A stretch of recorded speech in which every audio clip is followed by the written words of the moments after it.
Uylanibdi yigitcha, to'y ham o'tib ketibdi. To'ydan keyingi kecha kuyov ichib kelibdi. Kuyov kirib eshikdan nozik qizga tashlandi. Qiz ham qochdi yugurdan, quvlashmochoq boshlandi. Kuyov dedi: "To'xtagin, qaynatmagin qonimni, qo'limga tushsang agar chiqaraman joningni. Ko'rib qo'ygin diydamni, allalab uxlataman, qo'limga tushsang agar inayni ko'zingga ko'rsataman." Jon boricha qochdi kelin, ahiri charchab qoldi.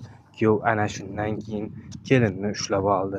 Endi kuyov kelinni nima qilsa qiladi, qanday o'tar bu kecha, buni kuyov biladi. Ertasiga sho'rlik qiz onasiga arz qildi: "Buni kecha kuyovingiz yurak bag'rim qon qildi. Nima bo'ldi jon qizim, yomonmikin yigitcha, bir boshidan gapirchi, nimalar bo'ldi kecha?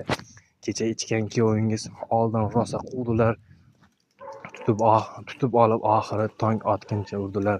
Olib qo'yib ro'molim qayirdilar, qo'limni aylantirib bir urdi, ko'kartirdi ko'zimni. Nega qochding it yegur, sal indamay turginda, xotin bo'lsang eringni aytganini qilginda.